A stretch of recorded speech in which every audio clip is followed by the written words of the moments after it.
pockets empty.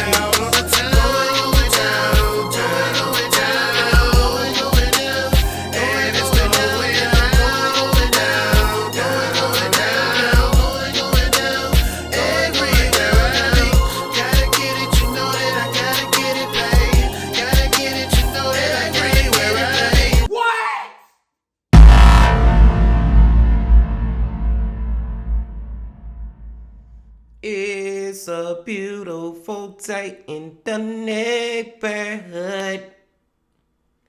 Reaction Beanie Yo 103. Day in that neighborhood. My brothers and sisters, we back to watch another one of these crazy true crime horror stories, man. And we're gonna take it back to our homegirl for this one. Y'all already know who it is. Anna Sauls. Back to Anna, man, and the title of the video is The Teen Who Live Streamed His Murder Spree Shootout. Now, when I look at that title, I think, like, why would he live stream it? And that's when I think about, if you're a person who really watch a lot of true crime documentaries and true crime murder mysteries and stuff like that, when it comes to these mass shooters, these mass killers, bro, a lot of them look up to, like, the Columbine. Like, they want to be remembered. Like, they want their name to forever be remembered, bro. But because of the heinous act that they commit, you know what I'm saying? They want to go down in history. It's a sick history. It's a sick way to want to be remembered. But they want to be famous by doing this. And for him to live stream it, I think he's trying to go that route with it. But I don't know. We finna see. Before we see, my people, come on, you know what you got to do. Get whatever you might need. Get what you need so we can see why in the hell he trying to live stream a shooting spree. Y'all got what y'all need? Y'all ready to do it? Then let's fucking do it. This morning, a community in shock in Buffalo, New York. When I first saw him shooting, he shot a woman, he shot a deacon, he shot another woman, and then he went in the store and started shooting again. 10 people shot dead and live streamed the attack that is now being investigated as a hate crime. This was pure evil. Pure It was straight up racially motivated hate crime from somebody outside of our community. It was supposed to be a normal working day for 55-year-old Aaron Salder, who, after retiring as a police officer, had gotten a job as a security guard at Tops Supermarket in Buffalo, New York. Everything seemed in order until 2:30 p.m., when he heard several gunshot sounds coming from the parking lot and saw a man carrying an assault rifle and heading towards the store. Aaron instinctively drew out his gun, ready to protect everyone inside the supermarket. But what happened next was something out of a horrible nightmare. Okay, bro, real quick. I remember this story, y'all. I know some of y'all probably remember it because it's pretty recent. It's pretty recent, but I never really got the details of it. I just know what happened. So we finna see Anna give us them details. Let's go.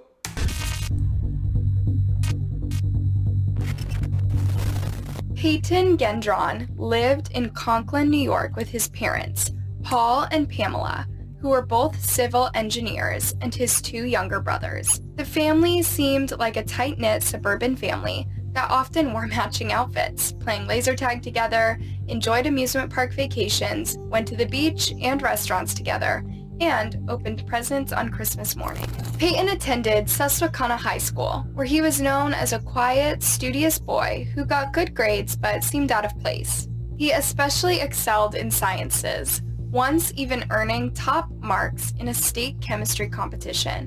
While mostly quiet, Payton had some really extremist views on politics and would sometimes do some really weird stuff just to get his classmates' attention.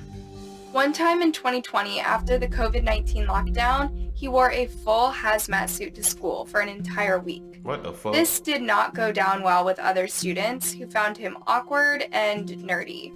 Then, during a political class exercise, when the students were told to create their own countries with the government of their choice, Payton chose a totalitarian government, which his classmates described as Hitler-esque. On June 8, 2021, when Payton was in his senior year in high school, he made a very concerning remark on what should have been seen as a major red flag. Apparently, a teacher had asked him about his plans after graduation, and he replied, I want to murder and commit suicide. Oh, hell With the no. That's a major red flag. You don't play about no shit like that. Let's go.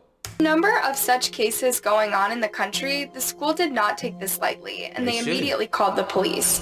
Good. Payton told them that he was only joking and that he said that to get out of class. But later, in his online journal, he wrote that he was actually not joking and that he planned to do what he had said.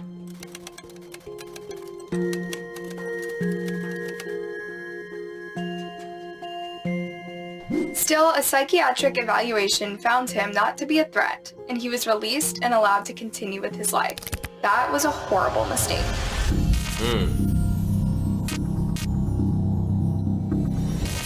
On Saturday, May 14th, 2022, at around 2:30 p.m., a man wearing body armor and a military helmet and carrying a modified assault rifle and head-mounted camera that was live streaming on Twitch arrived at the Tops supermarket in Buffalo, New York. In the car, he had a hunting rifle with racial slurs and names of white supremacist mass murderers written all over it. Y'all heard that, bro? He had them murders written on his gun, them mass murderers that did it before him. Like, they worship these past dudes who did this shit, bro. Like, that's their role models, basically. It's crazy. He was heading to the store. He was recorded on his live stream saying, "Just gotta go for it." He fired at 4 people in the parking lot and killed 3 of them. Then he entered the store and was confronted by Aaron, who fired several times at him. But his bullets could not go through because of the body armor. The gunman returned fire and killed Aaron. With no one else to stand in his way, the maniac started firing randomly at the people inside the store, aiming specifically for the African Americans. He hit 8 people, instantly killing 6. At one point, the shooter aimed his gun at a white person who was behind a checkout counter, but did not pull the trigger. Instead, he apologized to him and left to search for more black people to kill. Many of the employees and customers had hidden in the store's break room and barricaded the door with a large desk, while other customers were hidden by the employees in the milk cooler. The gunman reportedly fired several times through the coolers, but the bullets were stopped by the milk cartons. Wow. At 2:36, the gunman went to the front of the building and aimed the gun at his neck, intending to take his life. But the patrol officers who were already at the scene managed to convince him to drop the weapon, and he was soon taken into custody. Do y'all think that they convinced him or he was scared? I believe he was just scared to take his own life. They ain't convinced him. That's just what I believe, bro. There's a lot of these people who go out here and commit these murders, but they say they gonna kill themselves too, but when it's time to actually kill themselves, they don't do it. Let's go. A total of 13 people were shot during this horrifying incident, 11 of whom were black, while 2 were white. 10 of the black victims sadly died. This morning, a community in shock in Buffalo, New York. When I first saw him shooting, he shot a woman, he shot a deacon, he shot another woman, and then he went in the store and started shooting again. 10 people dead and 3 more injured after a gunman opened fire at a Tops-friendly supermarket in a predominantly black neighborhood. This is the worst nightmare that any community can face. The crime shook the entire country, with everyone, including the president, asking why anyone would do such an evil thing. What did these innocent people ever do to him? The people he killed were well known and loved in the community and did not deserve such a horrible ending. Aaron Souder was declared a hero because he did everything he could to stop the shooter. Despite having retired from the police force, he was given full police officer line of duty death honors. Geraldine Talley was a mom of 2 and had stopped by the store to pick up some food for dinner. Before the gunfire started, she had reportedly asked her fiance to go to another aisle to get something off of one of the shelves. That was the last time her fiance saw her alive. 72-year-old Catherine Massey was also in the supermarket that Saturday doing her grocery shopping as she usually did. Her brother was supposed to pick her up after she finished running her errands, but she never came out of the store alive. Catherine was a civil rights and education advocate who did everything she could to uplift the Buffalo black community. Pearlie Young was a 77-year-old Buffalo resident who had spent... I'm talking about, bro, this man was killing old women. I mean, it don't matter who you killing, but damn, bro, like, no remorse, bro. No remorse. Just didn't give a fuck. 25 years of her life feeding the needy in the community. She had gone to lunch with her sister-in-law on Saturday and was dropped off at the grocery store where her son was supposed to pick her up. 65-year-old Celestine Chaney was a loving mother and grandmother of 6 who had gone to the supermarket with her sister to buy strawberries for shortcake. When the gunshots started, the two started running for safety, but unfortunately, she was struck and killed. At 32 years old, Roberta Drury had moved to Buffalo from Syracuse, New York, to look after her older brother, who had just had a bone marrow transplant. That Saturday, she went to the store to get dinner, but she didn't come out alive. Andre McNeil, 53, was in town visiting relatives, and he decided to get a surprise birthday cake for his grandson. Sadly, he never came out with the cake. Also in the store was 86-year-old Ruth Whitfield, who was a mother of a former Buffalo Fire Commissioner. She had just visited her husband in a nursing home and had decided to stop by the store to get something to eat. Hayward Patterson was a church deacon who would give people rides to and from the supermarket and help them carry their groceries. He was fatally shot while helping someone in the parking lot. Margus Morrison, a father of 3, was an active bus aide for Buffalo schools. He was also killed while running some errands at the store. It was pure evil. Evil. It was straight up racially motivated hate crime from somebody outside of our community. The shooter was identified as 18-year-old Payton Gendron, and he had driven 200 miles from his hometown to kill innocent people that he didn't even. Bro, I didn't know he drove. I'm thinking he stayed in that town. Maybe not on that side of town, but I thought he stayed in that city or whatever, bro. He drove 200 miles. What made him pick this supermarket? Like, what made him? Okay, this the one I'm gonna do it to. It's so crazy, bro. That's wild to me that he drove that far instead of just driving across town and doing it. It's weird. This shit just weird. Let's go. Even know.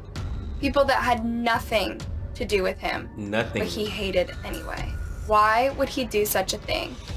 The truth was even more disturbing. He was bored. Payton wrote in his manifesto that it all started out of extreme boredom during the early days of the COVID-19 lockdown. Apparently, he had a lot of time on his hands, and so he found himself on the dark side of the internet, reading about conspiracy theories about how white people were apparently becoming extinct and that black people were somehow to blame because of immigration and low white birth rates. As crazy as this might sound, Payton actually believed it, and he started thinking that it was his duty as a white supremacist to save his race from extinction. And in his sick, twisted mind, he believed that the only way to do that was to kill as many African Americans as possible.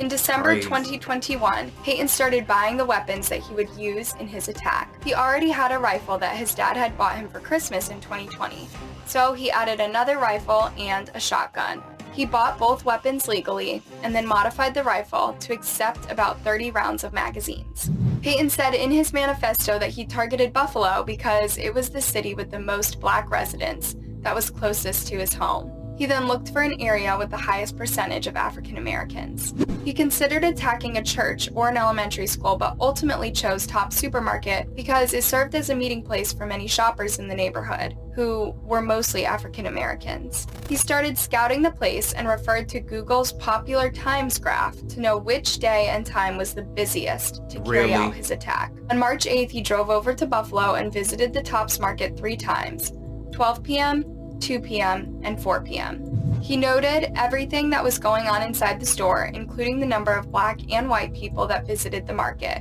He even drew a map of inside the store. During his 4 p.m. visit, he was actually approached by an armed security guard who asked him what he was doing in and out of the store. He told the guard that he was collecting census data, but would later note in his diary, "In hindsight, that was a close call. I'm going to have to kill that security guard at Tops. I hope he doesn't kill me, or even harm me instantly."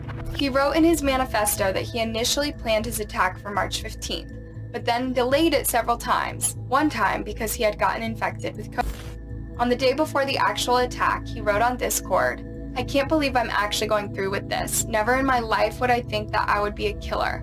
I keep going back and forth from this is actually insane to this is the only logical thing to do. Shortly before the attack, he posted hundreds of pages of writings to online discussion groups where he details his plans for the assault and his racist motivation.